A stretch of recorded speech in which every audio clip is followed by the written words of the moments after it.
भुवनेश्वर रे SC ST committees जो लोकसभा रे राज्यसभा रे एवं विभिन्न विधानसभा रे अच्छी सेमानकर जो माने मुख्य से माने आसचंती ए आयोजन होउची भल कथा स्वागत योग्य पदक्षेप एवं समस्त निर्वाचित प्रतिनिधि यथा सांसद एवं विधायक मान को स्वागत करुची ओडिशा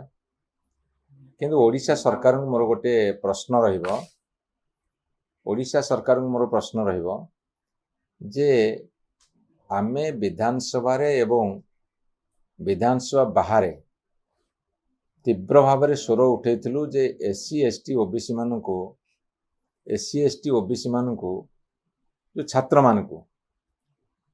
शिक्षा क्षेत्र में यथा वैषयिक शिक्षा एवं टेक्निकल एजुकेशन जोड़ा कहे वैषयिक टेक्निकल एजुकेशन बा मेडिकल शिक्षा रे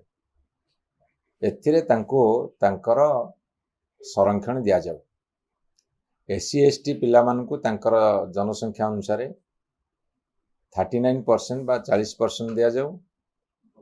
एवं ओबीसी पिला मान को 0 दौच ताकू दिया जाऊ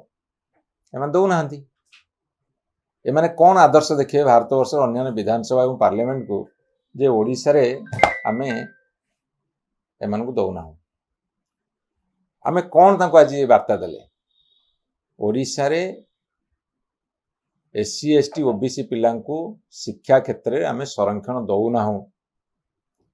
बरं संरक्षण देई देइथिले गोटे भल मेसेज देई थांते ओडिशा आदर्श पालटी थांता घोषणा करदेले जे +3 पीजी रे तांको दिया जीवो आमे तो बारंबार कहू +3 रे तुमर लक्षे सीट खाली पड़ला जोड़ी सीट खाली पड़ी से संरक्षण आवश्यकता कौन अच्छी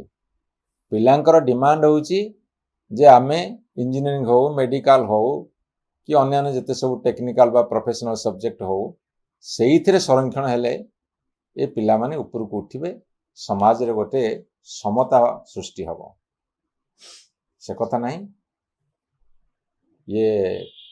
एठी जो कथा करूछंती आग उदाहरण पालंडु तो तापरे जहा करिया कथा करन बीजेपी कोटी का भा कोटी कोन करिछि खबर टिकेट आसी सेमती किसी विशेष किसी प्रभाव पकेनी किंतु बर्तमान बीजेपी को समग्र ओडिशा रे लोक माने भल पाउना भारतीय जनता पार्टी सरकार जो ओडिशा रे चली केंद्र रे चली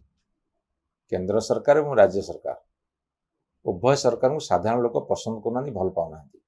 तापि शह शह कारण बर्तमान अच्छी तेणुक जदि सी कौटी क्या गोटे मिसई दे खुशी होती खुशी हर कौन कारण ना 4.5 कोटी लोकों भितर जदि आज प्रश्न पचार ताहले 80-90 भाग लोक बर्तमान भारतीय जनता पार्टी सरकार विरोधी साधारण जनता 80-90% लोक बर्तमान भारतीय जनता पार्टी सरकार उपर असुखी अच्छा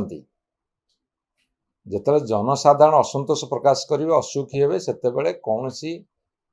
सरकार से केंद्र में था राज्य में था से गोटे भल सरकार बोली गणा जाए नहीं।